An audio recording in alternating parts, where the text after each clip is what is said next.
Hermanos, buenas noches con todos. Bienvenidos a Civitas Day, Centro Cristiano para América Latina. Somos una promotora educativa cimentada, centrada en el Evangelio del Reino de Dios. Y en esta oportunidad tenemos este, vamos a ponerlo acá. Tenemos esta masterclass, ¿sí? Esta segunda masterclass de la diplomatura en Teología Reformada que será impartido por el profesor Luis Hidalgo por el tema Confesiones Reformadas del siglo XVI y XVII. Esta masterclass va a consistir en un periodo de exposición del docente en donde ustedes van a permanecer con el micrófono apagado, ¿sí? Para no interferir en la clase. Luego vamos a pasar un tiempo breve de preguntas y respuestas en donde serán activados sus micrófonos y podamos interactuar con el docente. Sí, hermanos, entonces estemos atentos. Cualquier pregunta que quieran realizar al docente lo podrán hacer al finalizar. Sin más que decir, voy a dar parte al profesor, hermano Luis Hidalgo, para que pueda iniciar con el desarrollo.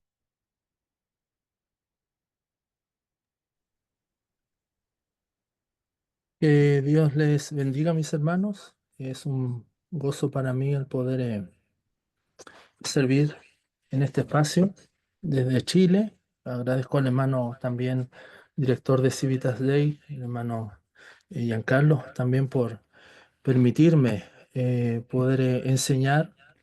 Entiendo que es para un requisito de la diplomatura en Teología Reformada que imparte el Civitas Day.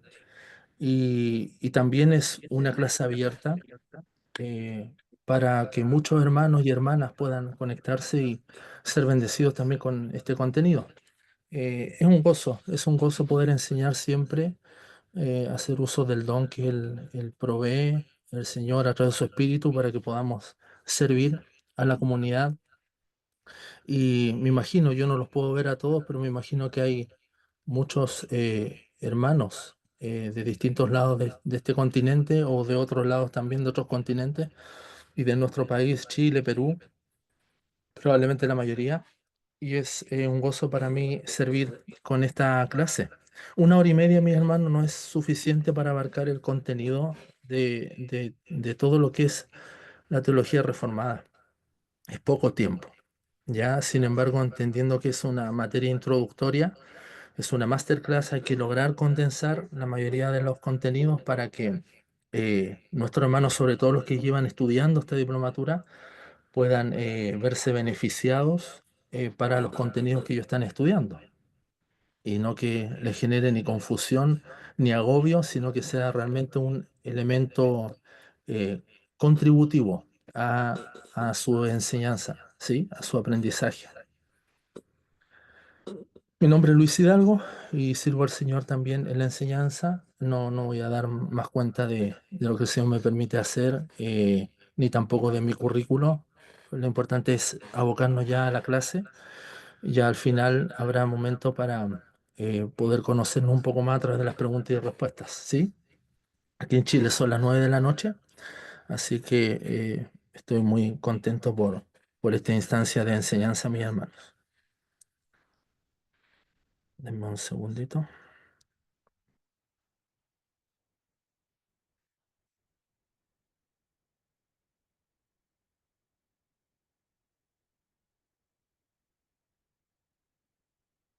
¿Pueden ver la pantalla, sí? La presentación la pueden ver sin problema. Sí, sí se ve, Excelente. hermano. Ok, aquí estamos entonces en la masterclass Confesiones Reformadas los siglos XVI y XVII. Eh,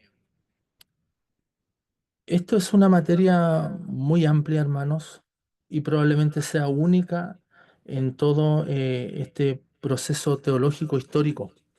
Eh, Cuando vemos que el desarrollo de la teología se ha dado durante 20 siglos, y esto está muy conectado con la teología histórica y la historia de la iglesia, aun cuando suenan parecidos, pero son cosas distintas, podemos darnos cuenta de que este precioso periodo ya del siglo XVI y XVII. Son siglos altamente prolíficos en cuanto a teología y sobre todo a confesiones, ¿ya? Sobre todo a confesiones. Si nosotros hacemos una figura, podemos ver que lo mayor creado por los cristianos a lo largo de la historia de la iglesia han sido los credos.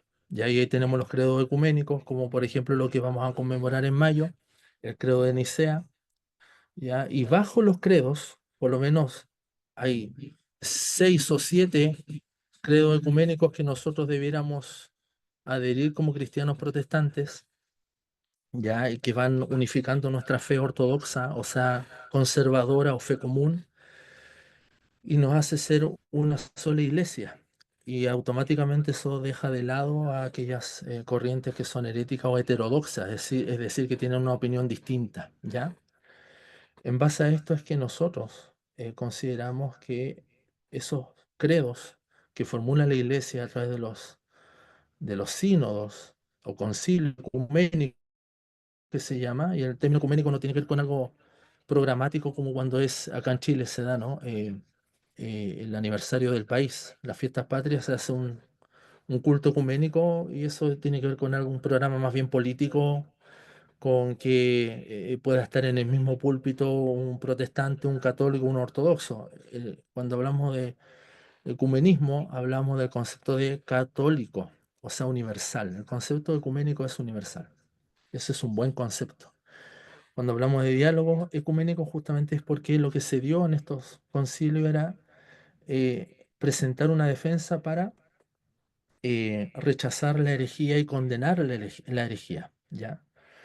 Pues bien, bajo estos credos, ¿ya? Están las confesiones y también están los catecismos. O sea, son como 3 elementos que son instructivos para la iglesia y van marcando una línea de aprendizaje para la iglesia. Credos, ¿sí? Que la imparte los concilios, las confesiones y los catecismos.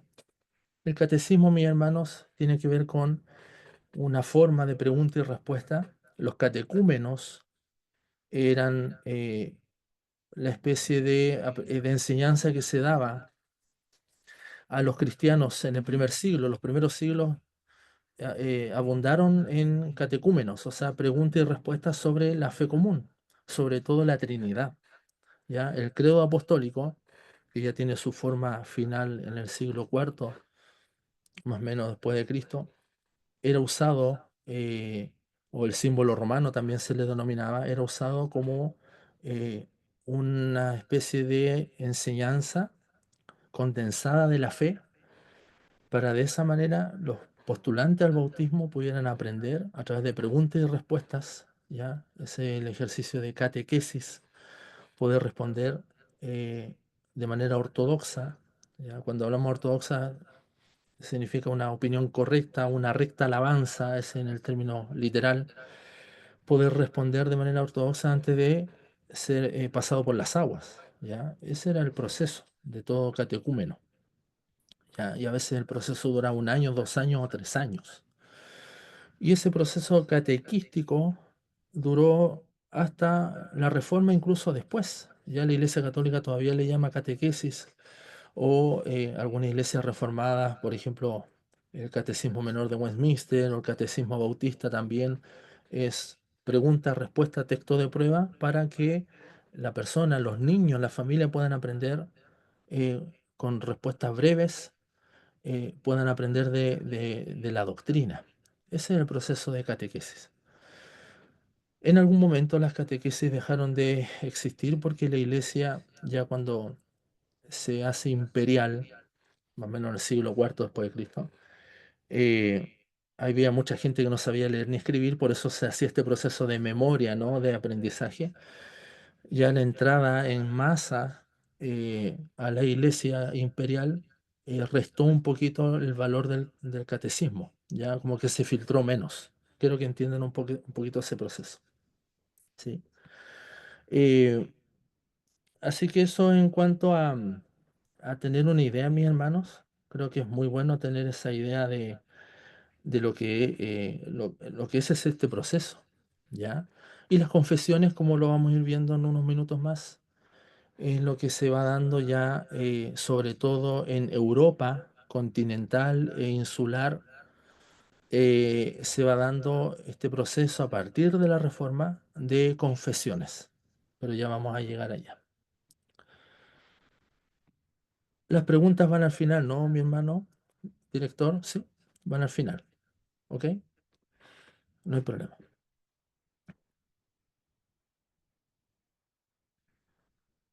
Como partí diciendo, eh, ya dando un paneo para que os ubiquen, eh, ya hablé un poquito del fundamento de la confesionalidad bíblica e histórica, pero vamos al dato bíblico.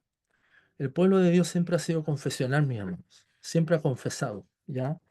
Y la manera confesante del pueblo es declaraciones breves, porque cuando a usted le preguntan en qué crees tú nunca dices, en el principio creó Dios los cielos y la tierra y en el segundo día, no, tú no dices eso, tú das una condensación, una respuesta breve, ¿ya? Eh, y esa es la manera de confesar. Por ejemplo, la oración que hace a un judío judío como tal está en Deuteronomio 6:4, ¿ya? Shema Israel, Adonai Eloheinu, Adonai Echad. Escucha Israel, el Señor nuestro Dios, el Señor uno es. Esa es la oración principal. Y Jesús reitera eso y añade, y amarás al Señor tu Dios con todo tu corazón, toda tu alma, toda tu fuerza. Ese es el gran mandamiento. Entonces, hermanos, siempre el pueblo de Dios, cuando vemos el Antiguo Testamento, ha sido confesante. Ha buscado la manera de confesar con frases breves, condensar la fe y no dar toda la introducción o todo el contenido de cómo llegamos a creer en Dios. Por eso, Deuteronomio 6:3, 4 y en adelante, ese detalle de la Shema, de la oración, es tan breve pero tan poderosa al afirmar a Dios como único, ya Jehová nuestro Dios como apropiándolo al pueblo y Él es uno, ya uno es. Y esa es la oración común. Así que siempre la iglesia, en este caso el pueblo de Dios en el Antiguo Testamento, como yo lo puedo decir, ¿no? Como reformado, la iglesia está de manera embrionaria ya en el Antiguo Testamento, se está gestando un pueblo, una congregación. Y cuando lo entendemos así, la teología del pacto es algo que es así. Tenemos que ver que cómo se va formando la iglesia en el Antiguo Testamento. Es el pueblo de Dios. La fórmula pactual es: yo seré a ustedes Dios, ustedes serán para mi pueblo. Y eso se reitera en todo el Antiguo Testamento y en el Nuevo Testamento hasta Apocalipsis. Esa es la fórmula del pacto.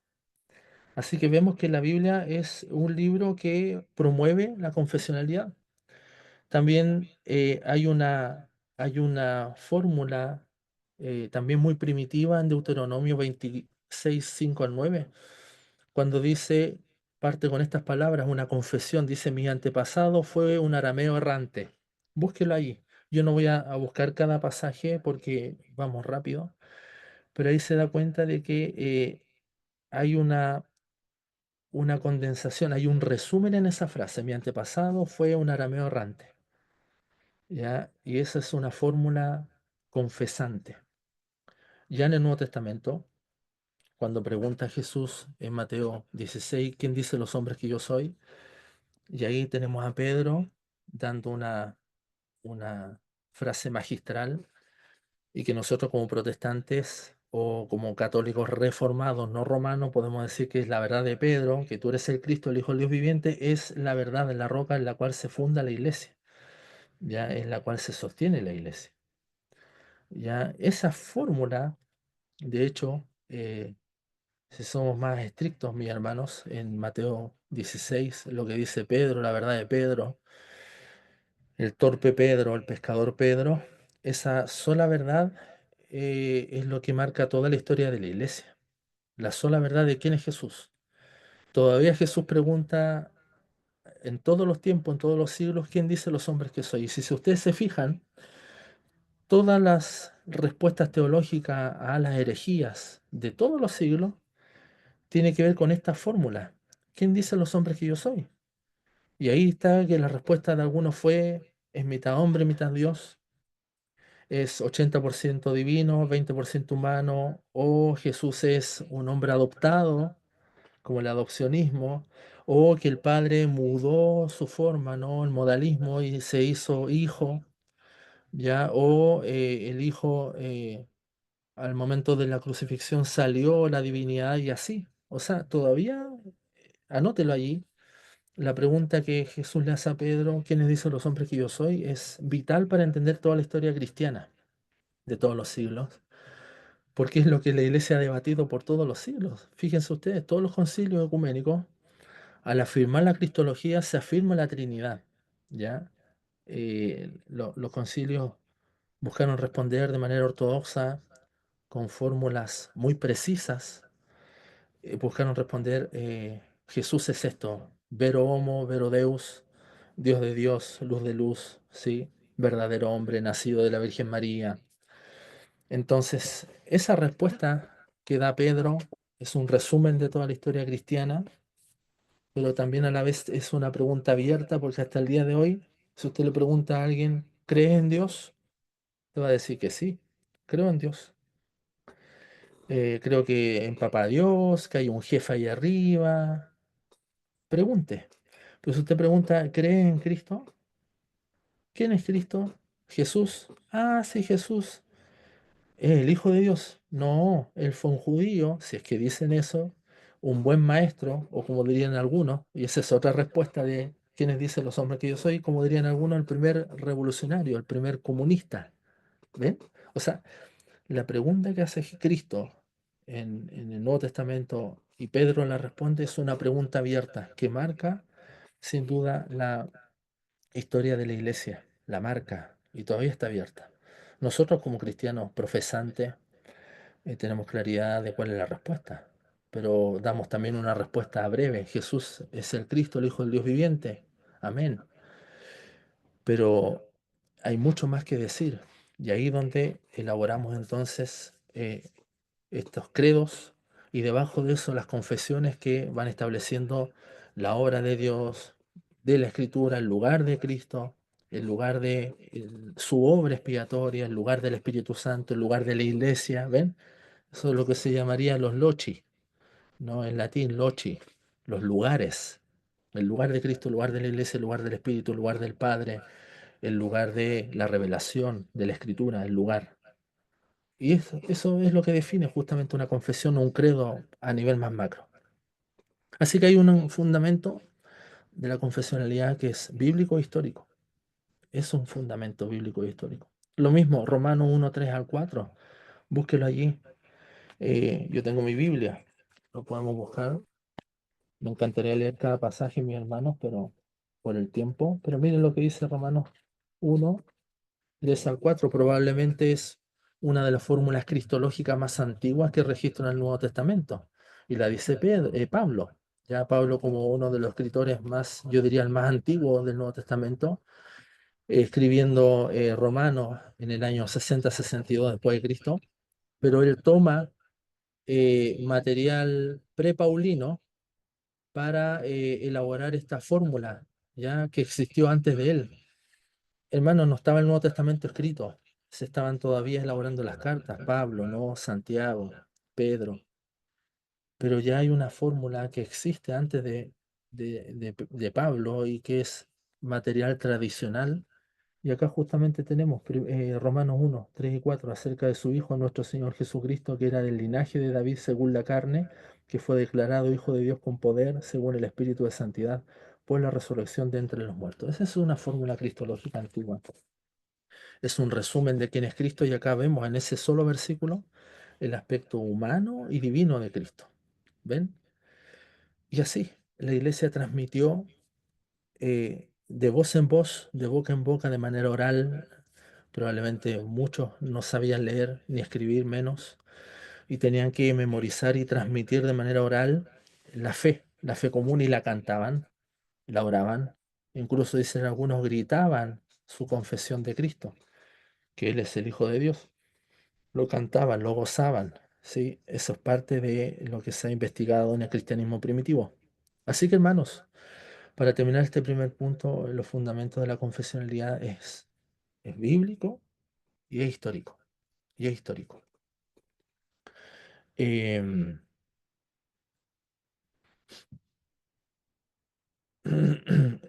es bueno saber también, todavía en el punto uno, de que los fundamentos de la confesionalidad dan identidad a un grupo y tenemos que entender el grupo a la iglesia no como un club social, sino como una identidad, como un ethos, como el espíritu del grupo lo da una confesión. Los que pertenecemos a iglesias reformadas, sean presbiterianas, bautistas reformadas, luteranas, creo que en el culto, para mantener una liturgia más bien histórica, declaramos, no sé ustedes, probablemente hay hermanos acá que son de otras tradiciones, bienvenidos, que están presentes, pero declaramos, por ejemplo, creo de los apóstoles, ¿sí? Lo mismo, muchos, nosotros, por ejemplo, la pequeña congregación donde el Señor me permite trabajar, ahora abril y mayo estamos declarando en el culto, en la liturgia, declaramos el credo niceno, que es como mucho más extenso que el credo apostólico, pero es un tremendo resumen de todo lo que creemos. Es maravilloso, hermano. Y eso es parte de la liturgia, porque si viene alguien nuevo y dice, ah, esta es una iglesia, siempre hay iglesias que son unicistas, hay iglesias que tienen a Jesús como un Dios menor, como lo son los testigos de Jehová, o sectas, ¿no? O los mormones, y podríamos seguir. Pero si nosotros declaramos nuestro credo, porque somos un pueblo credal, si nosotros declaramos, eso nos da una identidad y cualquiera que venga va a decir, ah, ya sé lo que creen. ¿Ve? Porque hasta en un sermón, mi hermano, se puede esconder una herejía. ¿Sí? Si alguien no tiene el oído bien atento o tiene el discernimiento, el conocimiento, hasta en un sermón se puede esconder una herejía al momento de exponer, pero en un credo que es afirmado históricamente, que se ha dicho por siglos y que la iglesia lo sostiene, tú solamente tienes que decirlo. Y al decirlo, por supuesto, lo crees en tu corazón, lo afirmas en tu mente y tú dices, creo en Dios Padre, Dios Todopoderoso y puedes seguir. Cualquiera que escucha dice, ah, ya sé lo que creen. Esa es la importancia, mi hermano, de la confesionalidad. Eh, Me encantaría decir alguna pregunta, porque así lo hago en mi clase. Trato de que hagan preguntas de inmediato, pero está bien, anoten y las hacemos al final. Vamos a respetar lo que el director también ha estipulado. ¿Ya? Ya yendo al punto 2, vamos a ver un breve contexto histórico de estos dos siglos. Eh, Nosotros, mis hermanos, no podemos. Voy a dar varios principios acá, por favor, anoten. Y creo que queda grabado, lo pueden volver a ver. Hablar de las confesiones y hablar de cada una de ellas, hermano, tiene sentido hasta cierto punto. Porque usted incluso puede encontrar las confesiones en Google, en Wikipedia, las puede encontrar. Lo importante es entender lo que envuelve la confesionalidad, ¿ya? Y lo que va dando un contexto al periodo de la Reforma. Y esta clase no es teología de la Reforma o informe, pero difícil de los que sean tanto, la cuestión tanto no es siempre, ya, ahora vamos a ver el contexto histórico de estilo. Ya, hermanos, si no, vamos directamente a la reforma.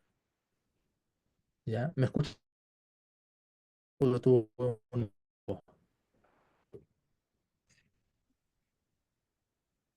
Luis, creo que te has trabado. Se te escucha ¿Escuchan entrecortado. bien, No no? sé si te estamos escuchando entrecortado.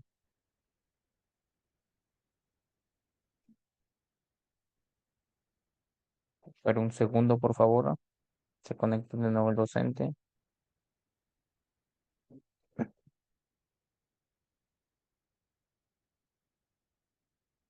Volvimos, ¿no? Bien. ¿Ahora sí me escuchan bien? Sí, Sí. Muy bien. sí, ahora sí. Perdón, mi hermano. Pero te estamos Desde- escuchando con un eco. Estamos escuchando con un eco fuerte Con un ahorita. eco. Estamos escuchando con un eco fuerte ahorita.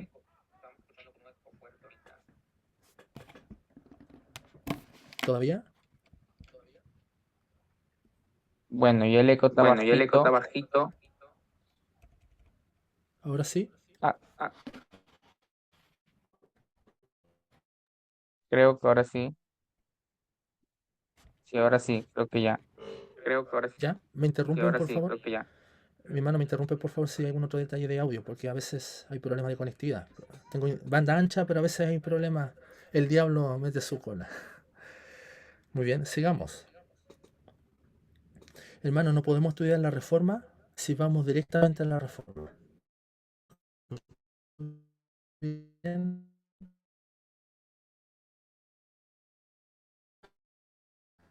No podemos estudiar la reforma si vamos directamente a la reforma.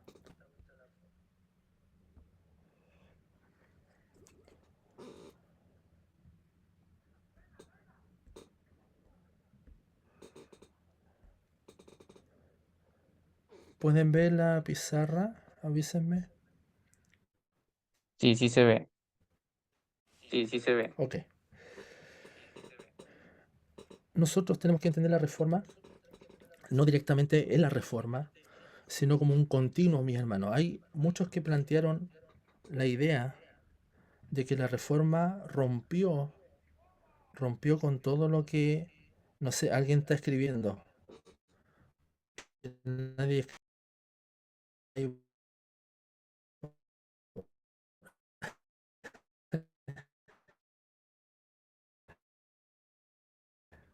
alguien está escribiendo. Fue lo que se achacó a los reformados, a los reformadores magisteriales y los de la segunda generación y después los de la alta ortodoxia en el siglo ya XVII. Se les acusaba de que estaban haciendo una nueva iglesia y que estaban haciendo una novedad. Forma-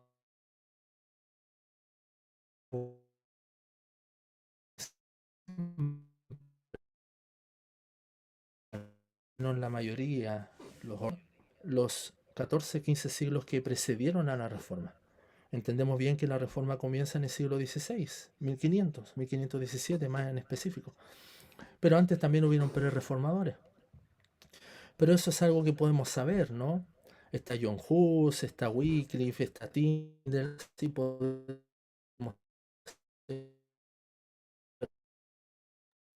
Luis, estamos teniendo problemas Más con que tu eso, mis audio. hermanos, tenemos que todavía. Sí, estamos Sí, teniendo estamos teniendo problemas. No, problemas. no, no te No te estamos. estamos. Dos Dos cosas. cosas. Estamos teniendo Estamos problemas teniendo con tu problemas con tu audio audio y también y se también escucha se escucha doble. doble. Mm, qué raro. Yo ahorita Yo estoy ahorita estoy hablando y se me hablando y se escucha me escucha doble. doble. No sé qué puede ser, mi hermano. Deme un segundo.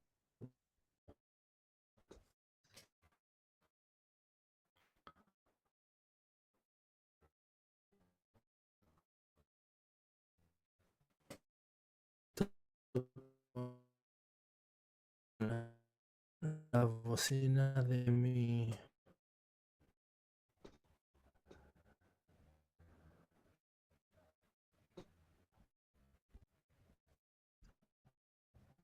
¿Escucha bien? Sí, ahora sí se escucha bien. Sí, ahora ya no se escucha doble.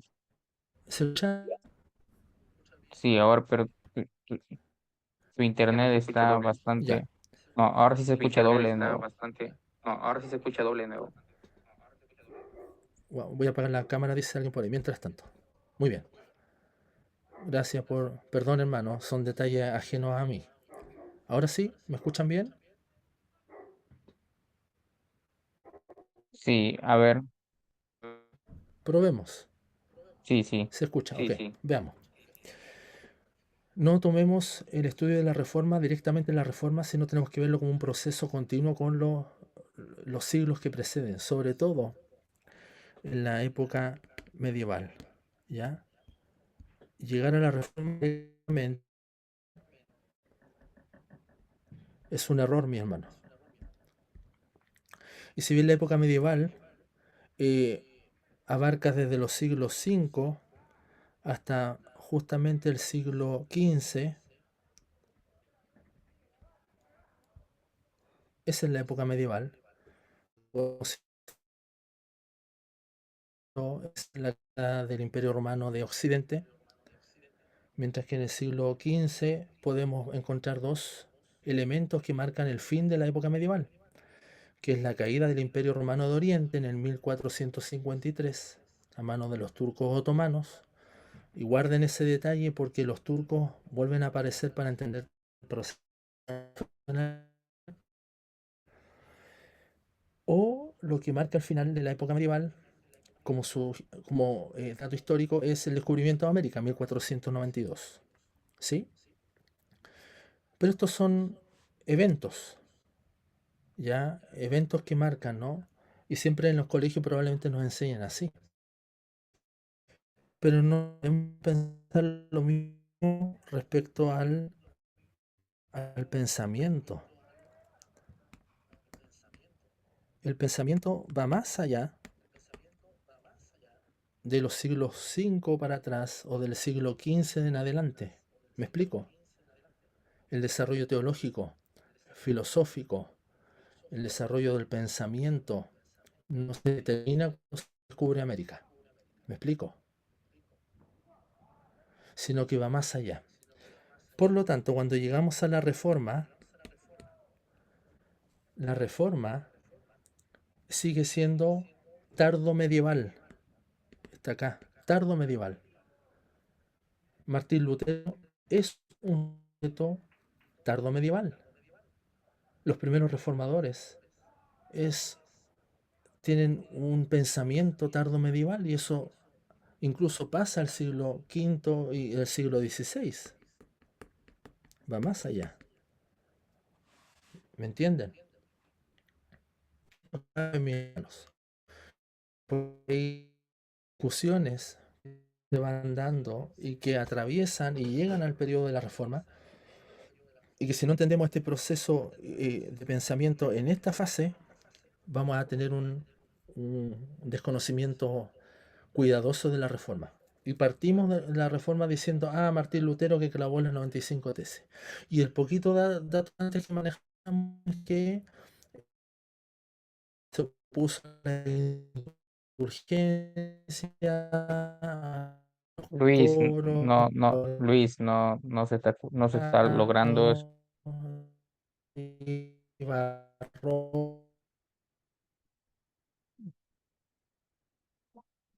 Luis, no se No se está está tratando, tratando, no se está no se está escuchando. escuchando. Ahora sí. O sea, lo que O sea, pasa es lo que que como pasa se es que como se entrecorta entrecorta y cuando y logras cuando logras conexión, conexión, ya ya no se agarra no el se agarra hilo de el lo que hilo estás de lo que estás explicando. explicando. Ahora sí.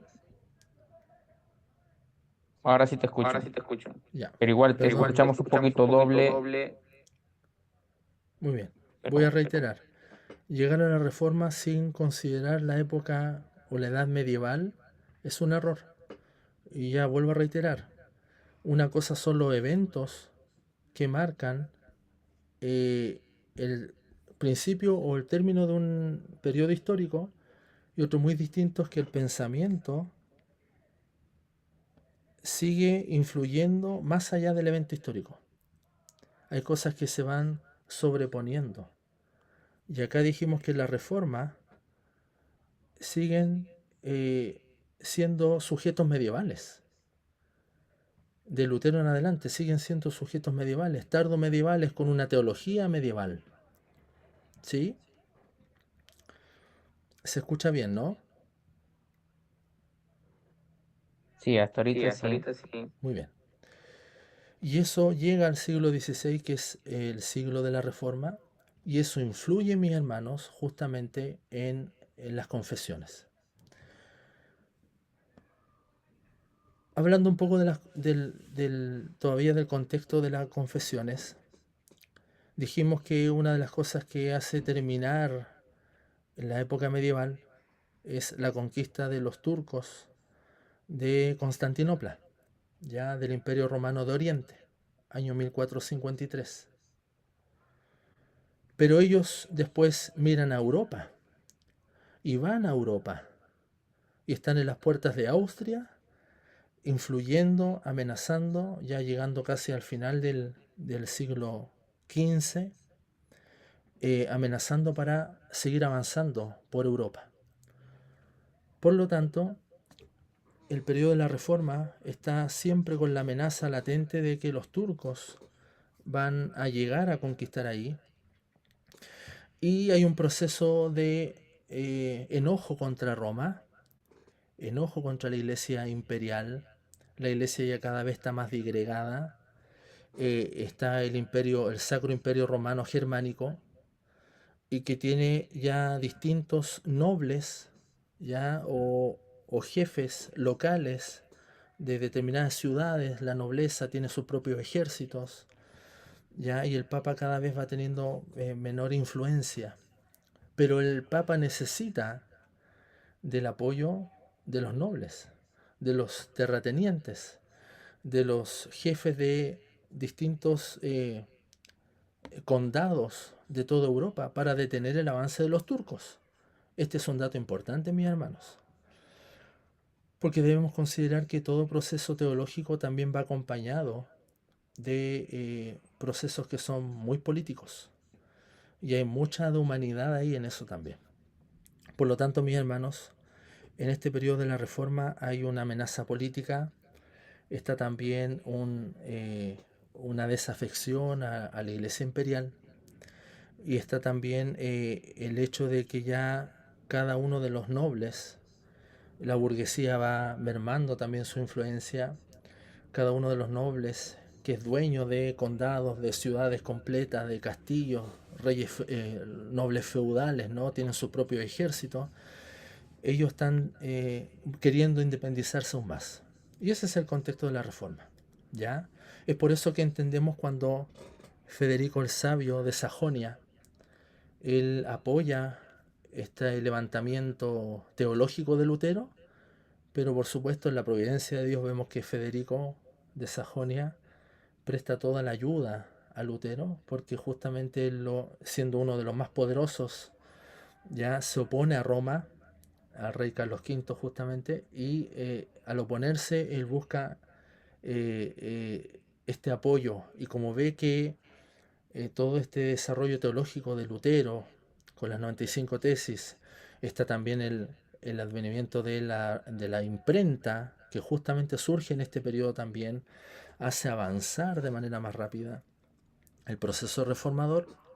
Es que entonces Lutero de manera providencial encuentra que es bueno tener el apoyo de estos príncipes, ¿no? Que se oponen a Roma, pero por otros motivos. Muchos de ellos se convierten igual a la religión protestante, adhieren a la confesionalidad protestante, pero tenemos que entender todo este proceso, mi hermano. Yo hice un barrido acá para entender todo este proceso de cómo podemos llegar a entender las confesiones. ¿Ok?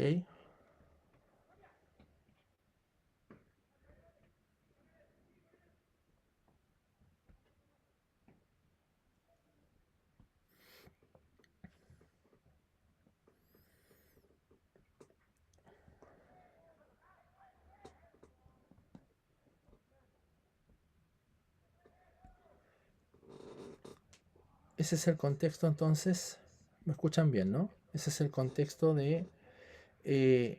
histórico de estos dos siglos. Por supuesto, el siglo XVII ya es en mucho es consecuencia del siglo XVI. Otro detalle, empiezan a surgir los Estado-nación. Ya no queremos depender de un papa o de un emperador del imperio sacro romano germánico, queremos nuestra independencia y esos ánimos nacionalistas empiezan a surgir, ya con más fuerza todavía. Aun cuando existían los países como Francia, Países Bajos, Bélgica, Inglaterra, sí, pero cada vez hay una mayor independencia. ¿Y por qué digo todo esto, mis hermanos? Porque acá hay una clave para entender la confesionalidad. Todos los documentos confesionales, por lo menos en estos 2 siglos, y vamos a ver algunos enseguida, por lo menos hay 127 documentos confesionales. ¿Escuchó bien? 127 documentos confesionales en estos 2 siglos. Algunos más amplios, otros más breves, algunos en términos de municipio o de una comuna, para los que viven en Chile puedan comprender, y otros de tipo nacional. Ya se fueron dando este tipo de confesionalidad. ¿Por qué? Y esto es clave, mi hermano. Todos aquellos documentos adherían y tenían la aprobación de algún rey, de algún protector, lord protector, tenían la bendición o la rúbrica de algún príncipe elector, ¿sí? De algún noble. Todas las confesiones. Eso es clave. Por lo tanto, llegamos a un detalle que no es menor y que lo que daba el carácter de nacional a cierto país, a cierta nación, a cierta ciudad, a cierto municipio o a cierto condado era una confesión de fe, una declaración de fe. Estaban muy unidas, ya tanto la declaración de fe como confesiones que vemos en estos 2 siglos están muy unidas a la identidad local de la ciudad y de la nación, porque llevaban la rúbrica del rey, del emperador, del noble, ¿ya? Eso es clave, mi hermano, no podemos desapegar. Por eso digo, siempre la teología de alguna manera ha estado unida a la política. Hoy en día uno ve una separación Estado-Iglesia, pero cuando ocurre algo la Iglesia igual interviene con sus opiniones, pero es muy poco, ¿no? A diferencia de estos siglos, la Iglesia y el Estado mantienen una unidad que genera mucho estudio, por supuesto, y análisis al respecto. Y es por eso, mi hermano, adelantándome un poco, en el siglo XVII, cuando surge la Confesión de Londres de 1689, probablemente es la última de las confesiones reformadas, o es la primera confesión de la Ilustración, como dicen algunos, que marca ya la época de la Ilustración, ya en el siglo XVIII. Pero, ¿cuál es la particularidad de la Confesión de Londres, a la cual yo adhiero, ya como bautista, y creo que muchos de ustedes, los que son bautistas reformados, adherimos, no de manera plenaria, ojo, casi ninguno puede adherir de manera plenaria porque no es aplicable cada elemento de una confesión, ya, pero sí en el carácter, en el espíritu de la confesión, uno adhiere, ¿sí? Y puede decir yo soy confesional de 1689, los que somos bautistas, los que son presbiterianos dirán yo soy de la confesión de Westminster y así. Pero ¿qué quiero decir con esto? Que esta confesión genera el debate si es una verdadera confesión o no, reformada o no. ¿Por qué? Porque no tiene la rúbrica de algún rey, como si la de Westminster. ¿Se dan cuenta? Y eso es clave. Eso es clave. Toda confesión en estos 2 siglos tiene la rúbrica de algún noble, de algún rey, de algún emperador, para que sea aprobada, para que sea parte de la ciudad. Es como una constitución política de cada nación. Todas las naciones tienen una constitución política.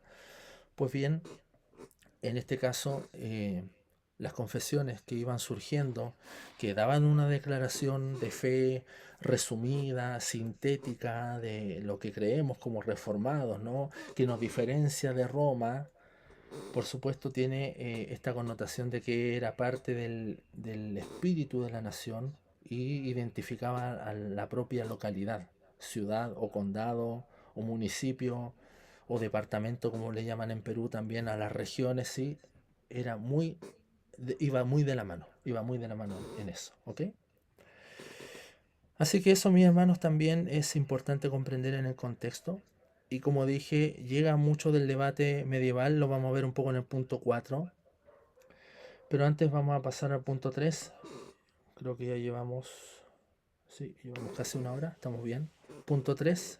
Vamos a ver un esbozo cronológico de, yo dije que eran más o menos 127, confesiones, documentos confesionales más largos o más breves, locales o nacionales, que están en estos 2 siglos. Es tremendo, es una tremenda cantidad de material.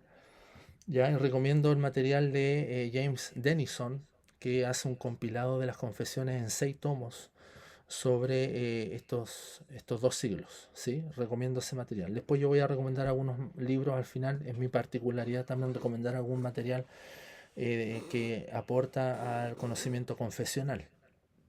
Vamos al punto 3. Vamos a ver solo algunos esbozos de algunos de los primeros, diría yo 50 o 60 confesiones que se van dando en estos 2 siglos. ¿Sí?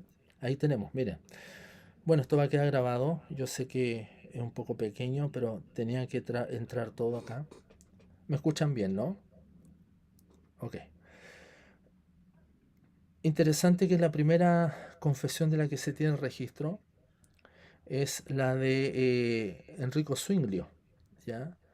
Zwinglio, un reformado, formado también casi a la par con Lutero. Él era suizo.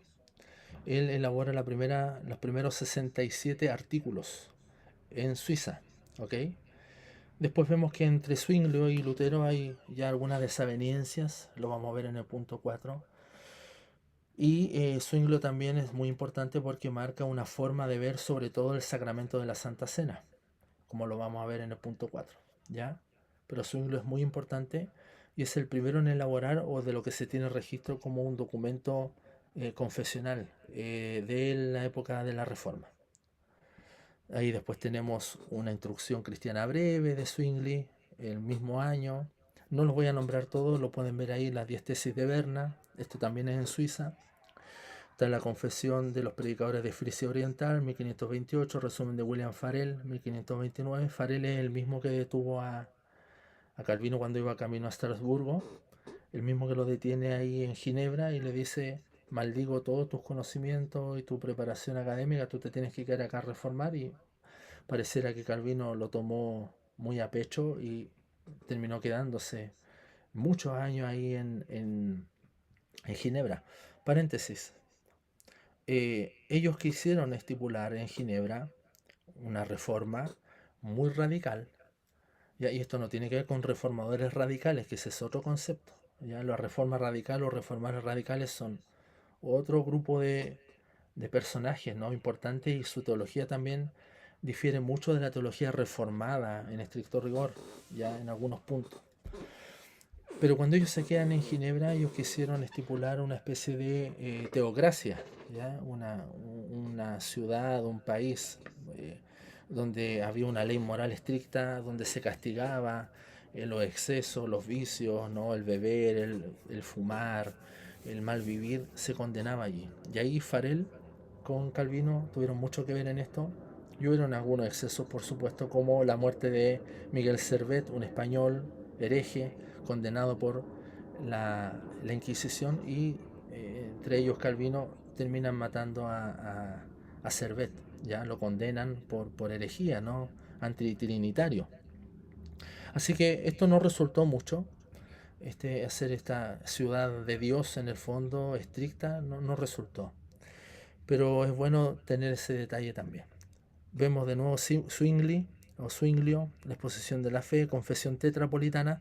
Esta confesión también es importante porque reúne, al decir tetrapolis, o sea, 4 ciudades que se ponen de acuerdo.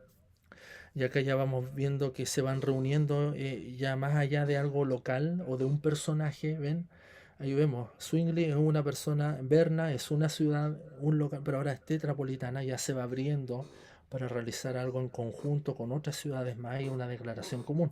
Hermano, me encantaría ver una por una, pero de verdad, nos detendremos en algunas de las más importantes porque esto es mucho material. Lo importante es que tengan anotado allí. Después igual les puedo hacer llegar creo la lista completa de las 127 confesiones de estos dos siglos, ¿ya? El que quiere investigar una por una lo puede hacer, pero sí quiero que lo consideren y sepan que siempre uno cuando habla de confesiones piensa en Catecismo de Heidelberg o la Confesión belga, y saltamos al siglo XVII con Dort, Westminster y la Confesión Bautista, y como que en eso nos quedamos, pero esto es mucho más amplio. Está la Confesión Valdense, Zwinglio, de nuevo, una exposición de la fe, estoy en la segunda columna.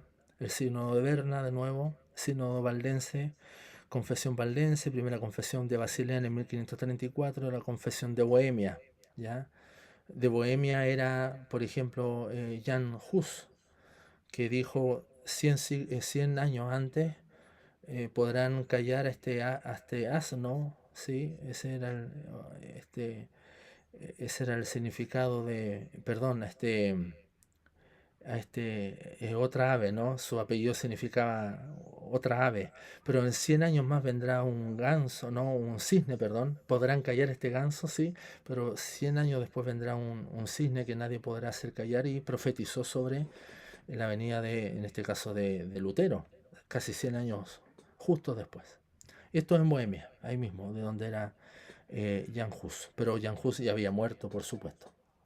Los artículos de Lausana, esto también es Suiza, Helvética, el Catecismo de Calvino, Ginebra, Calvino, Confesión Valdense, cuarta columna, Confesión Valdense de Merindol, la Confesión Valona de Wessel, Catecismo de Calvino. Calvino fue muy prolífico en catecismo.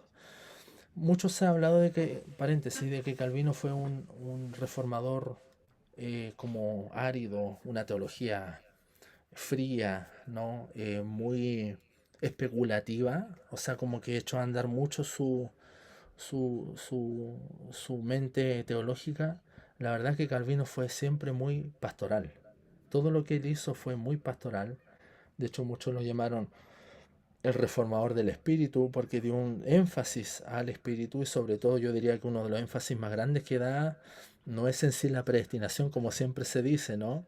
Los que dicen yo soy calvinista y creo en la predestinación casi como un speech ahí aprendido.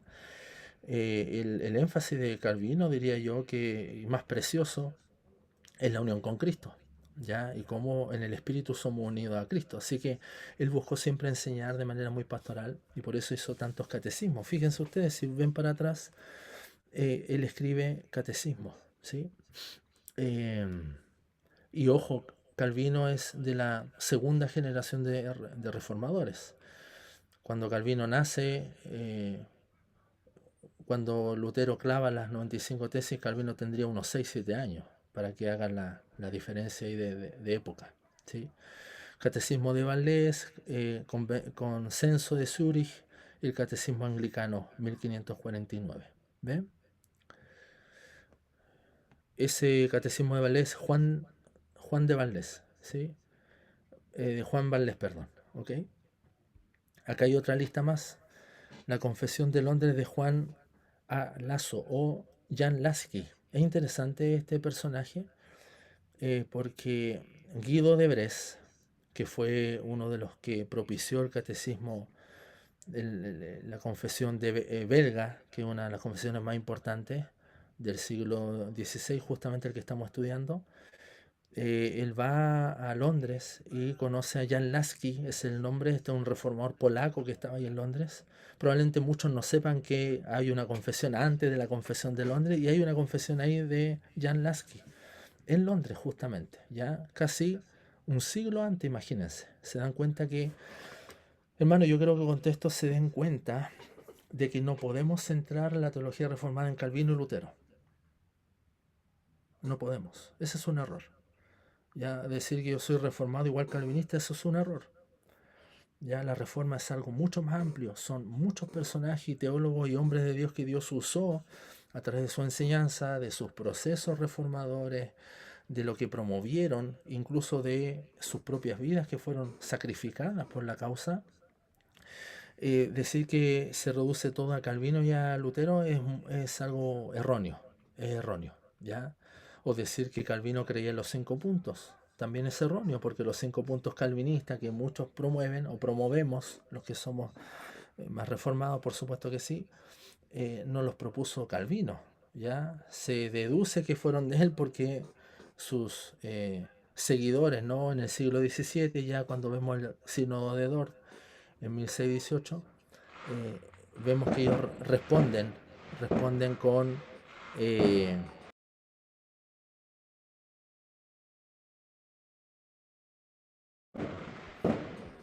perdón que hay un poco de ruido exterior, ¿ok? ¿Me escuchan bien? Sí. Decir que Calvino es de los 5 puntos, él lo propuso, no es así. Fueron los calvinistas que siguieron a Calvino, ¿ya? Entonces, hermano, en esto uno va derribando varios mitos en torno a lo que es realmente ser reformado, que son muchos los elementos que confluyen en la confesionalidad reformada. Segunda columna, examen de fe de Emden, la confesión de Frankfurt, 1554. Aquí ya han pasado como 30 años después de lo que hizo Lutero, para que nos hagamos una idea de cómo ha avanzado la confesionalidad. La confesión de Pidcor, esto todo es en Polonia. Congregación Inglesa en Ginebra, la confesión valdese de Turín, la confesión de la Iglesia Italiana de Ginebra.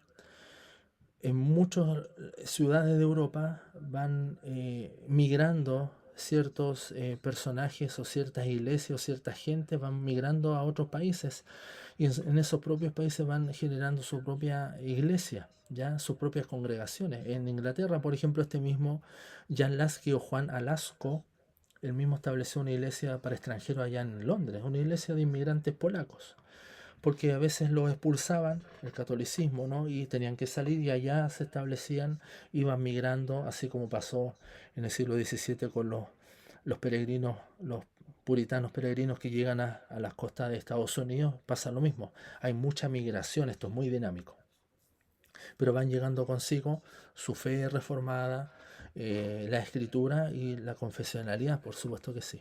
¿Ya?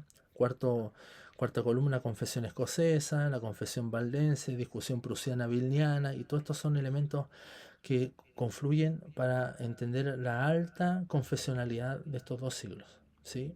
La confesión valdense en 1561, la confesión de Teodoro de Beza en Poissy en 1561 también. Hermanos, yo prometo enviar este listado, lo hago llegar al director para que tengan eso. De verdad, ustedes pueden investigar uno por uno.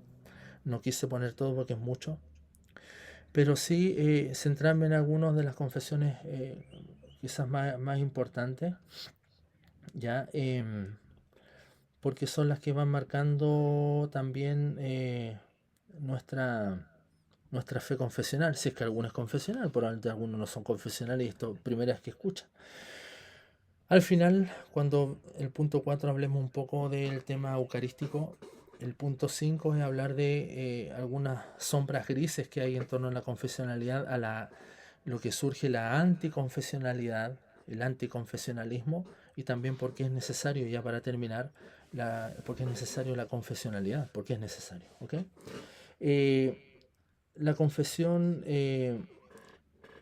belga, ya, quiero dar solo un detalle, es importante porque sirve de unidad de la fe, triple unidad de la fe, junto con los cánones de Dort, ya, y el catecismo de Heidelberg. El catecismo de Heidelberg consiste en 52 semanas, se estudia una pregunta por semana, es precioso ese catecismo de Heidelberg, más la confesión belga y también el canon de Dort, es lo que se llama la triple unidad de la fe, ya, así se denomina, ya.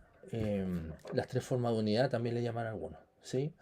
Entonces, ¿por qué destaco la confesión belga, mis hermanos? Porque es de las pocas que parte con una manera distinta a las demás, en el sentido de que parte en su primer capítulo, ya que desarrolla, parte hablando de Dios, ¿ya? O sea, el primer elemento que ellos estipulan, el primer elemento, ahí están diciendo, sí, múltiples preguntas por semana, por 52 semanas, justamente, sí, sí, rectifico, son varias preguntas por 52 semanas, el catecismo Heidelberg.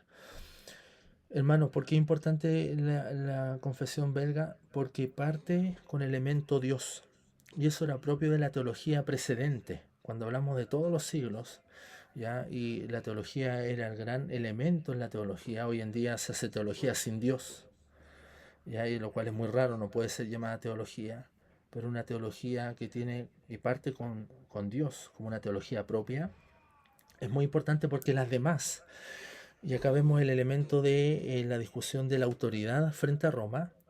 Roma decía la autoridad es el papado, la autoridad es el magisterio, la autoridad es la iglesia. Sin iglesia no hay salvación, fuera de la iglesia no hay salvación, y así. Los reformadores pusieron como primer elemento a desarrollar en sus confesiones la escritura. La escritura, ¿ya? Porque pusieron ahí el foco. Ahí está, entendemos la sola escritura. Pusieron ahí el foco. Al ser la escritura el elemento con el cual partimos nuestra confesión, que creemos en la inspiración de la escritura y que la escritura es la autoridad, porque había una crisis de autoridad acá, ya no es la Iglesia Católica, no es el Papa, sino es la escritura, y por eso alguien dijo por ahí, un sembrador, un campesino con una Biblia va a ser más que un Papa sin ella, es porque la escritura iba a llegar ahora a todos. Ahora, ¿eso trajo beneficio o no? Ese es otro debate, ¿ya? Porque hoy en día tenemos mucha gente que ya sabe leer la escritura, arma su iglesia y caen también en herejías. Y no hay control sobre nada. Y ahí está que entendemos que la confesionalidad da un control también a las iglesias. Sirve como un resguardo, no como una frontera que tenemos que cuidar. Para eso sirve la confesionalidad, pero ya lo vamos a ver después. Así que, hermanos, ¿por qué es importante la confesión que es en el año 1561, la confesión belga? Es porque parte hablando de Dios, y eso era propio de la teología precedente, ¿ya? Todo el resto parten hablando de la Trinidad. Muchas de las confesiones quitaron el credo de los apóstoles, ¿ya? Y quitaron también algunos el credo niceno, la mayoría. Ahora, ¿por qué esto? ¿Es para distanciarnos de la fe católica común? No. Hay otra interpretación. Puede ser porque nosotros somos parte de la iglesia y ya damos por hecho de que creemos en el credo niceno, por ejemplo, creemos en el credo de los apóstoles, tal como los católicos romanos, pero en las cosas que nos diferenciamos las dejamos estipuladas. ¿Se dan cuenta? Esa es la explicación de por qué no hay credo apostólico en muchas de ellas, como por ejemplo Westminster no tiene el credo apostólico. Y las sacan porque vienen tan conectadas con lo precedente que ellos encuentran que no es necesario poner el credo niceno o de alguno de los credos ecuménicos o el credo apostólico, sino que lo dan por hecho de que creemos en eso, ¿ya? Por eso quise destacar la confesión de Belga, porque aparte que es preciosa, para trabajarla, también con preguntas, respuestas, ¿sí? Tiene un catecismo y tiene la confesión, pero es porque parte de Dios, ¿ya? A diferencia de las demás. Están los 39 artículos también en 1563, 39 artículos que son los que se forman para la Iglesia Nacional en Inglaterra. Todavía no se llamaba anglicana, el nombre anglicano vino después. ¿Ya? Y todo esto ocurre con un proceso político, volvemos al punto. Enrique VIII, conocemos la historia, él abraza, el luteranismo influye mucho en el inicio de la reforma en Inglaterra. Ya Tyndale es influido tremendamente por Lutero. De hecho, Tyndale copia textualmente comentarios de Lutero a la traducción bíblica. A ese punto, después abraza ya a otros reformadores, ya más distinto al luteranismo, porque siempre hay que hacer una distinción. El luteranismo y los reformadores son cosas distintas, en su teología también hay varias diferencias. Y ya después con María ya abrazan el catolicismo y así ya vuelven después en el siglo XVII a abrazar el protestantismo en Inglaterra, y hay un cambio constante, ¿ya? El luteranismo influye, los reformados llegan reformados allá, como Teodoro Beza, llegan a Inglaterra, pero después abrazan el catolicismo, después vuelven a ser reformados, después abrazan el arminianismo, ¿no? Con uno de los manos derechas ahí del rey en Inglaterra, como Laud, son arminianos y influyen en eso también. Así que Inglaterra pasa por todos los procesos reformados, influyentes de reforma. Pero son los 39 artículos que al comienzo eran 42, ya con Cranmer en 1553, y ya en el año 1563 se elaboran los 39 artículos que son también parte del libro de oración común. Esta es la fórmula de concordia en el año 1577, que resolvió algunas controversias luteranas con Melanchthon, ¿ya? Que tenía que ver con detalles como la Eucaristía, que ya lo vamos a ver en un minuto más, ¿sí? Ya saltamos al siglo XVII, está el Sínodo de Dort, que parte por una inquietud remonstrante de los seguidores de Arminio. Arminio ya había muerto, y en eso también encontramos que se da este detalle, ¿no? Empiezan a separarse un poco de la fe que se viene creyendo reformada y empiezan a tener otro entendimiento de aspectos salvíficos. El Sínodo de Dort, mi hermano, resolvió aspectos netamente soteriológicos. El Sínodo de Dort no resolvió toda la teología reformada, como ninguna de las confesiones resuelve toda la teología reformada o da cuenta de toda la teología reformada. Ojo con eso. Las confesiones son una declaración de fe de las iglesias locales o nacionales, pero no es una teología sistemática, no desarrolla toda la teología.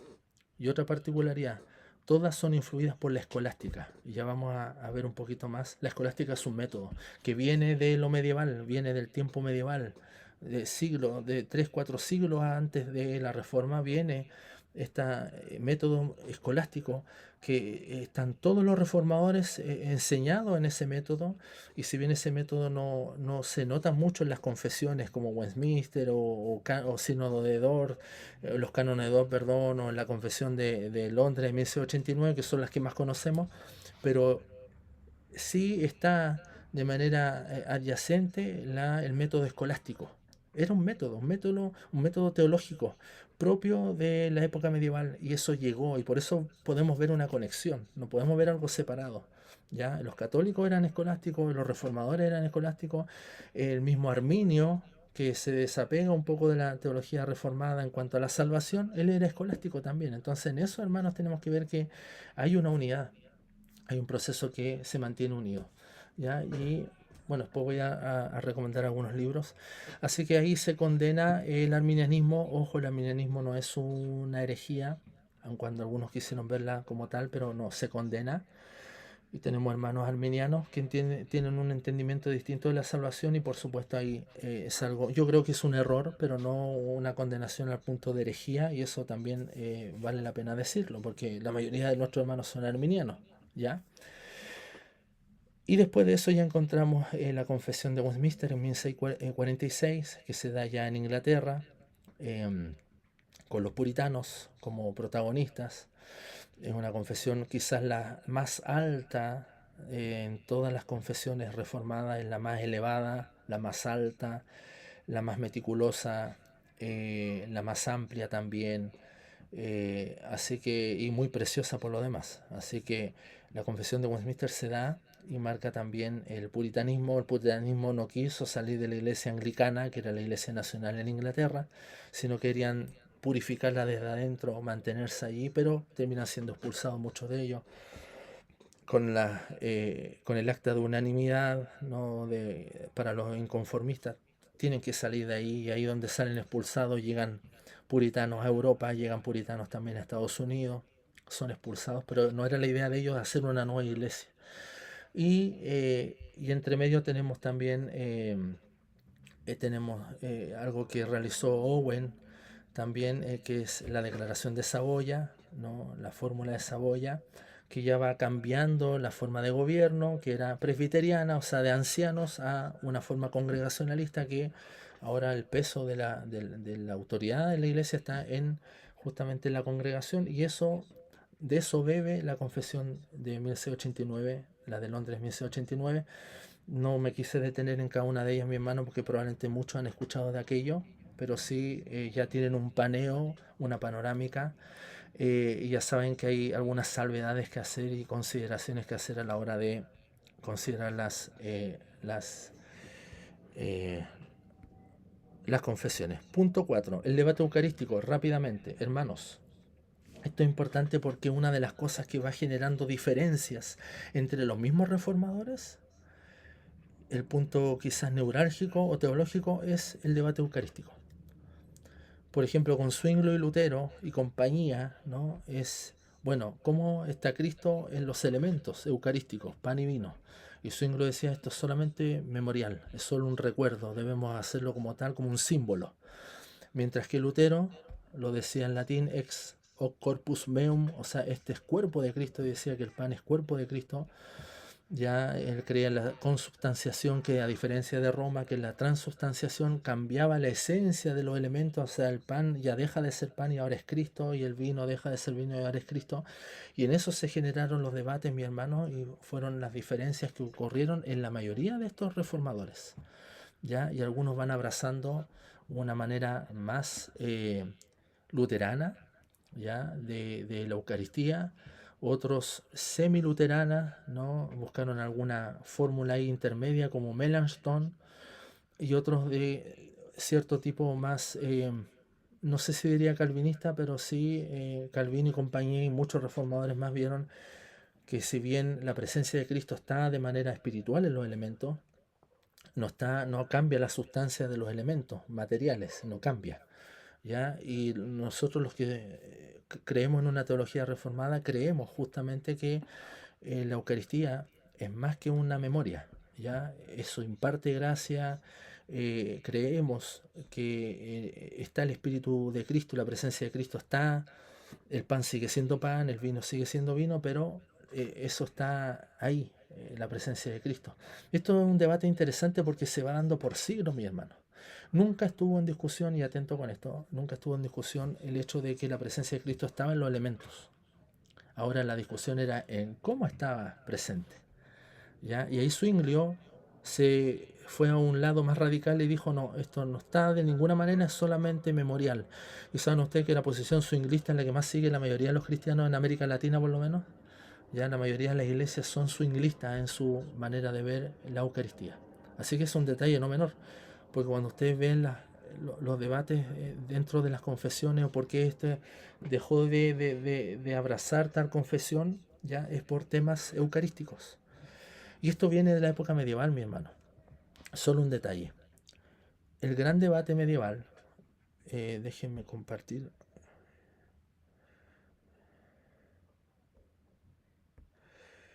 El gran debate medieval que se va dando y cruza al periodo de la Reforma, por si usted no lo sabía, es la crisis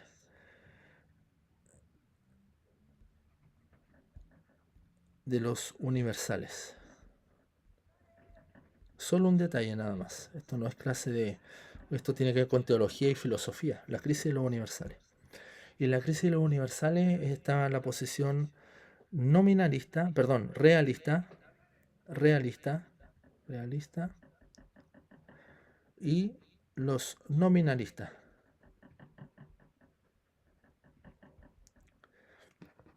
¿Ya? Los realistas creemos que cuando uno habla de rojo o habla de silla o habla de algún concepto como Dios, ¿sí? Existe de manera real fuera de nosotros. ¿Me explico? Esto es metafísica, está fuera de nosotros. Dios, todo lo que tiene que ver con Él, lo espiritual, lo realista está fuera de nosotros. El concepto rojo está en mi mente, a lo mejor no lo puedo tocar, pero el concepto rojo está, existe, rojo. Después a esto le llamo libro rojo, mesa roja, pero el concepto está, ¿sí? Es algo real. Y la mayoría de la iglesia a lo largo de todos los siglos, incluso desde, yo diría desde Platón y Aristóteles, eran realistas. La iglesia siempre fue realista, creía que los universales eran reales, los universales. Hermano, esto es muy complejo, solo quiero dar un paneo. Mientras que el nominalismo surge ya con Guillermo de Ockham, surge en la época tardo medieval, poquito antes de la Reforma, y ellos dijeron, no, esos son solo nombres, no tienen existencia real, ¿ya? Son solo nombres. Y ahí esto marca, mis hermanos, esto marca tremendamente lo que viene después. ya con la teología moderna marca el nominalismo al sacar de lado todo lo que es metafísico. No, lo que se remite a lo físico, a lo nominal, lo que nosotros podemos ver. Esto es nómina, es nombre nada más. Dios es nombre, está en nuestra mente, no es algo real. El concepto lo doy yo en lo que puedo tocar, palpar, en lo empírico. Esto se da este debate aquí. Y uno de los maestros de Martín Lutero, Gabriel Biel, él era nominalista. Gabriel Biel fue influyente en Lutero, ahí en el convento agustiniano, y Lutero partió siendo nominalista, ¿ya?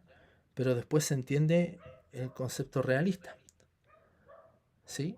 Entonces, al entender el aspecto realista, cuando vamos a la Eucaristía, creemos que realmente este pan es Cristo y el vino es Cristo. Interesante. No es nómina, no es solo un nombre. Y ahí está que entendemos Zwinglio, probablemente nominalista, y como muchos otros después, dicen, no, esto es solamente memorial, es solo nómina, es solo nombre, no tiene una existencia real más allá de lo físico. ¿Me explico? Esto influyó tremendamente en la teología reformada, mis hermanos, y en los debates eucarísticos. Esto es para otra clase, porque es muy complejo, pero esta es la crisis de los universales. O sea, esto rompió, mi hermano, con lo que se venía creyendo por 15, 16, 17 siglos. Rompió, ¿ya? Porque lo metafísico empieza a dejarse de lado. Todo lo metafísico desaparece, ¿ya? Desaparece tremendamente del mapa, lo metafísico. Ahora es todo nómina, solo nombre. Es solo lo que lo empírico puede ser, y ahí entendemos, ¿no? Como decía Kant, cogito ergo sumo, pienso luego existo, y toda la teología moderna, solo mi experiencia, y no hay nada más allá, no hay metafísica, y la teología dejó de ser teología porque dejó de desabrazar lo metafísico, ¿sí? Yo sé que esto es muy complejo, mis hermanos, pero es necesario aludir a esto en el debate eucarístico. Para terminar, ya sé que pasó el tiempo. Para terminar,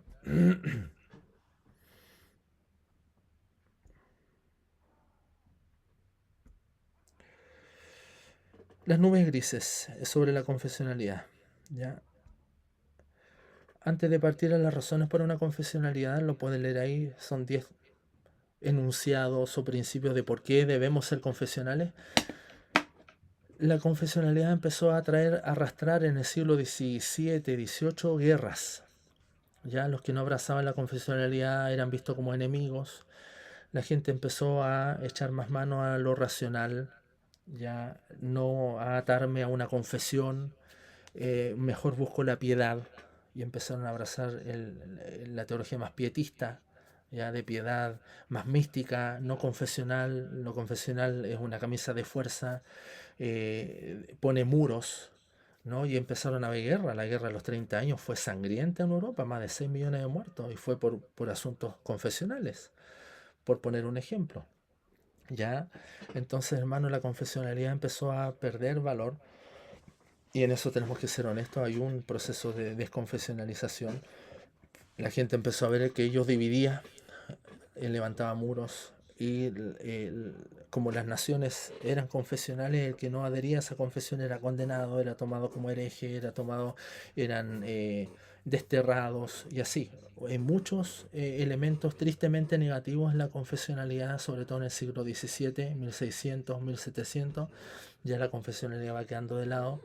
Empieza a venir el tiempo de la Ilustración, ya, y es la mente lo que va dando realmente una respuesta teológica a todo lo que soy, a todo lo que creo, no una confesión. No hay algo externo a mí, algo que me amarre, algo que me estipule en lo que debo creer, sino lo que yo debo desarrollar, ¿ya? Y ahí, hermanos, esto es la puerta de entrada a la teología moderna, a todo lo que conocemos hoy en día, y por eso muchas iglesias han sido permeadas por la teología moderna y han dejado de lado las confesiones, porque ven que ellas son negativas, que provocan más desunión que unión, ¿ok?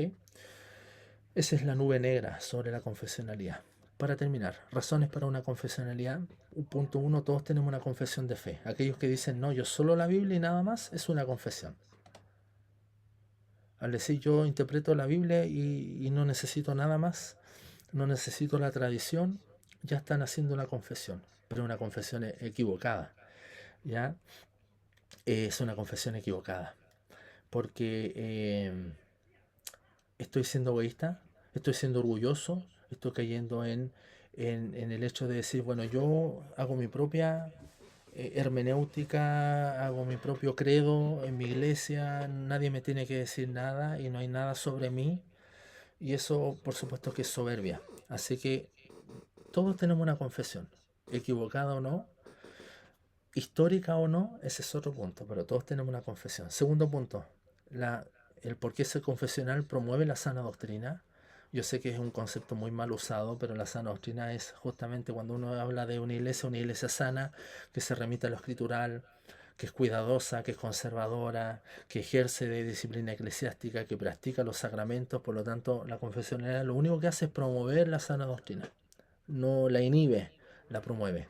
Tercer punto para determinación de herejía y falsa doctrina. Por ejemplo, la Confesión de Londres en 1689 tenían en su enunciado principal, en el título, que ellos hacían esta confesión para separarse de los anabaptistas, ¿ya? De aquellos que no creían en la expiación limitada, como creían en la confesión de Bautista, la confesión de Westminster. Entonces ellos ponían como una especie de apologética, diciendo nosotros confesamos esto para diferenciarnos de los demás. Es como lo que hacemos el credo de los apóstoles, el credo de Niceno, al declararlo, cualquier hereje que escucha eso dice, yo no creo eso. Bueno, tú no eres mi hermano. Así que son una herramienta que determina herejía y falsa doctrina. Por eso que es bueno la confesionalidad. Vista por todos, histórica, aprobada, ¿sí? Probada. Justamente la confesionalidad hace que uno determine la herejía y la falsa doctrina. También son una ayuda hermenéutica cuando uno interpreta pasajes con un lente, por ejemplo, pactual. Los que son reformados pueden establecer un cuidado entre lo que es la teología perdón, el pacto de gracia, el pacto de obras, el pacto de redención, y eso ayuda para cómo interpretamos tal o cual pasaje y no caer en herejías o en eisegesis erróneas que muchos están promoviendo por ahí. Es un examen nuestra teología. Por supuesto, cuando yo tengo una teología y la reviso a la luz de una confesión, puedo decir estoy bien o estoy mal, tengo que volver acá, confiar en que esa confesión fue discutida, fue aprobada por siglos antes que yo. También porque creemos en la sola escritura, aun cuando esto suene contraproducente. Una cosa es la nuda escritura, es decir, la escritura desnuda, y otra es decir sola escritura, que significa la escritura como autoridad máxima, por sobre lo demás. La confesión está por debajo de la escritura, pero no tenemos una teología sin solo escritura, sin confesionalidad, sin tradición histórica. Tenemos que tener ese soporte. Y dentro de esos soportes está el pensar, están las emociones, está la tradición, está la confesionalidad, está la escritura como juez último, ya la norma normans non normata, la norma de las normas que no es normada. También el punto 7 para limitación de poder eclesiástico. Piensen ustedes cuántas iglesias hay que se autoerigen con autos pastores y no hay quien los vigile. En cambio, las confesiones van generando un cuidado de cómo se debe llevar a cabo una iglesia, cómo es el tipo de gobierno, cómo se debe ejercer una disciplina eclesiástica. Y si eso lo ve toda la iglesia dice, acá hay un pastor que se está llevando a las partes, tenemos que poner ojo ahí. Para tener límites denominacionales claros, justamente, no es dividir más al cuerpo de Cristo, simplemente es tener un límite. Nosotros creemos en esto, es claro, es visto por todos, ¿sí? Está a prueba de todos. Tú puedes googlear una confesión, nosotros creemos en esto, ahí está. Y eso hace un límite denominacional claro y no algo confuso. Bueno, ¿en qué creen ustedes? ¿En lo solo Jesús unicista? Bueno, ¿creen o no en la Trinidad? Y empezamos así. Bueno, esto genera un límite claro. Punto 9, énfasis en servir a la iglesia, no a tu ministerio, porque creemos que la iglesia es del Señor, el cuerpo es de Cristo, no a mi ministerio. Por lo tanto, si hay algo que tiene que pasar por el sedazo de la confesionalidad y partiendo por mí como pastor, tengo que ser fiel a la iglesia, ya, y no que esto echar agua a mi bote, sino que ahí está a la vista, esto actúa como árbitro sobre mí, sobre mi ministerio, sobre mi iglesia, mi congregación. Es un árbitro, la confesión es un árbitro. Por eso sirve a la iglesia, no a mi ministerio personal, sino a la iglesia. Y por último, la Biblia lo manda como partimos al comienzo, que la confesión es algo propio del pueblo de Dios, que el pueblo confiesa, adhiere a un credo.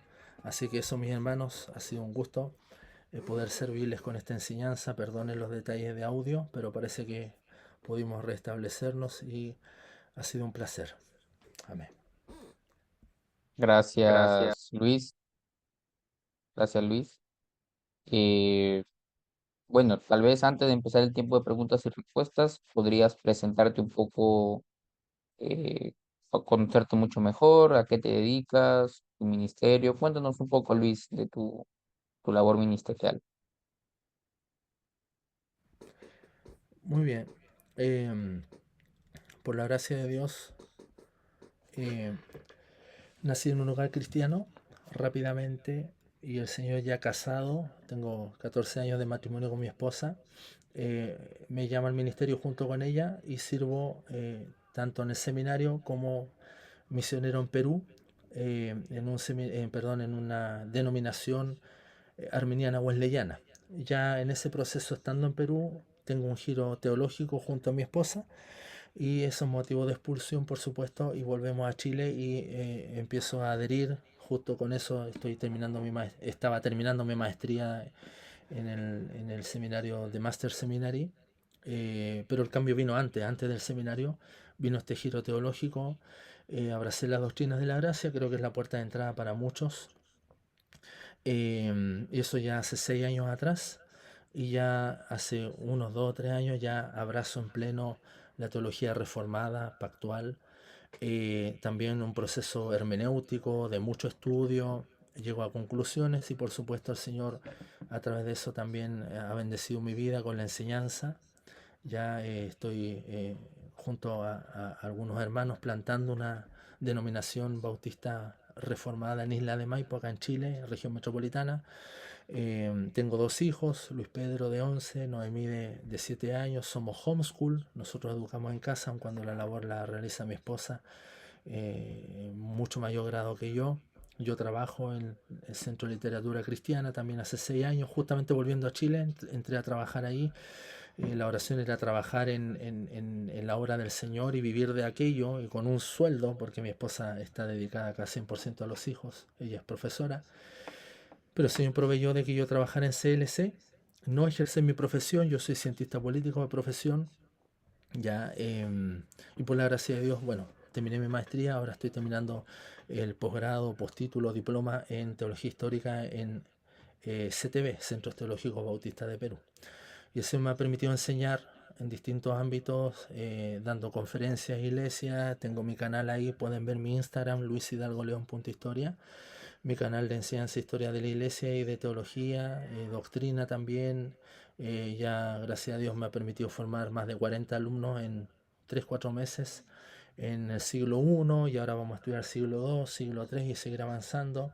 Yo fui expositor también en la Radio Armonía de un programa de historia del cristianismo por 2 años, por la gracia del Señor, y enseñando siempre. El área mía de lo que el Señor me permite hacer es el área, tratamos de hacer un empeño, ¿no?, en el área de la teología reformada, perdón, teología histórica, no solo reformada, teología histórica en general, ya cristianismo primitivo, medieval y hasta lo que estamos viendo el día de hoy. También el Señor me ha permitido ser coautor de 2 libros, ya algunos se han distribuido en América Latina, como Cánones de Dort. Yo escribí un capítulo acá, por la gracia del Señor, junto a pastores y hermanos presbiterianos y bautistas reformados, y acá yo escribí un capítulo sobre la depravación total, no sé si lo conocen, Académica 21 de Poema, ya. También ahora hace un par de meses, menos de un mes, se lanzó este segundo libro donde también se me permitió ser coautor. Creemos por lo cual confesamos, está solo en Chile, ya se han vendido más de 250 unidades en un mes, así que estamos muy contentos. Aquí también escribo un capítulo junto a un pastor bautista reformado, también estudioso, y escribimos un capítulo porque esta es una introducción a cada una de las confesiones históricas, luteranos, presbiterianos, anglicanos, bautistas reformados, escribimos acá, el pentecostal histórico también escribimos un capítulo en este libro a propósito de los 1700 años de Nicea. Así que si me permite trabajar en eso, me sigo preparando y sigo enseñando, así que ahí está mi canal, luishidalgoleon.historia, búsquenme, ahí siempre lanzo los programas que el Señor me permite dictar. Y bueno, recomendar algunos libros, si me permite, director, siempre que pueden aportar al estudio de la confesionalidad, este muy buen libro, ya, que se llama Las tres formas de unidad y otros credos. Es introductorio, pero muy bueno. También si alguien quiere explorar un poco el pensamiento medieval, historia de la filosofía medieval en Occidente. Muy bueno. Lo mismo que este de acá. Bueno, tengo un montón de libros. Tengo libros acá y abajo. Ahora no lo encuentro, pero bueno. También Fundamentos Teológicos de la Reforma, del doctor Barrett. Y después yo adquirí de él este muy buen material cuando se me permitió ir a Estados Unidos. Traje La Reforma como Renovación. Él es uno de los teólogos bautistas jóvenes que han hecho muy buen trabajo y están buscando justamente esa conexión de la Reforma como algo que conecta con lo precedente, no como algo nuevo. Hay que sacarse esa etiqueta de algo nuevo.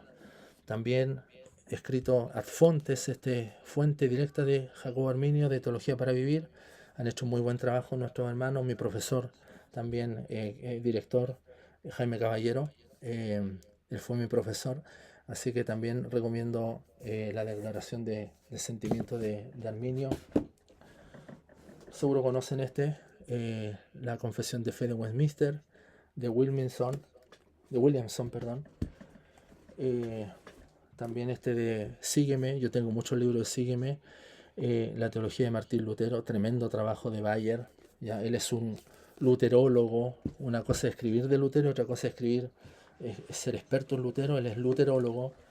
También de Bray, uno de mis teólogos favoritos, anglicano, que escribe lo que confesamos en los 39 artículos de la fe anglicana.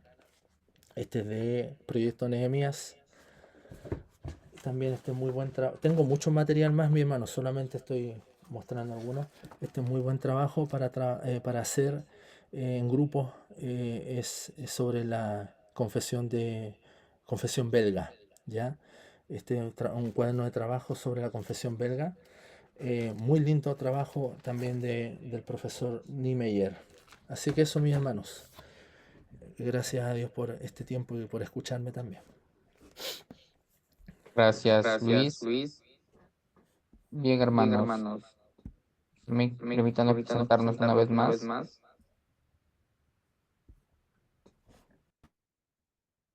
Bien, nosotros somos Civitas Day, Centro Cristiano para América Latina, y somos una promotora educativa cimentada, centrada en el Evangelio del Reino de Dios, y también les invitamos a que puedan ubicarnos en nuestras diferentes redes sociales, ya sea en Facebook, YouTube e Instagram.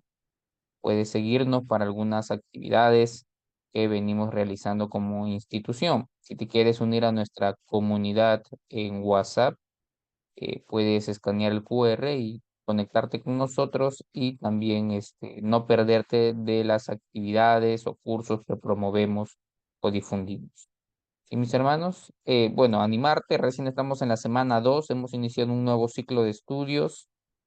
Recién estamos en la semana 2 de 8 semanas, así que si te animas a estudiar, aún alcanzas y te puedes poner al día. Estamos dictando el curso Doctrinas del Hombre y el Pecado, los días jueves a las 5 de la tarde, hora Perú. ¿Sí? Doctrinas de la Gracia con el pastor Alex Torres, también los días sábados 11 a.m. Perú. Y el curso de Consejería Familiar, dictado por el pastor José Ramírez, los sábados a las 9 de la mañana. Como te digo, estos cursos ya iniciaron, pero aún estamos en la semana 2, ¿ya? Así que aún puedes incluirte y ponerte al día. Si te escribes en 2 cursos, tienes una oferta del 50% de descuento en tu segundo curso. Bien, mis hermanos, agradecerles a cada uno de ustedes.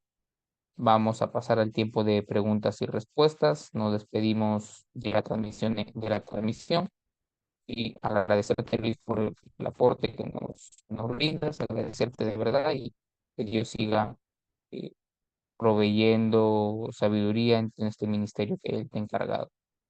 Muchas gracias a cada uno de ustedes también, hermanos. Nos vemos en una próxima oportunidad.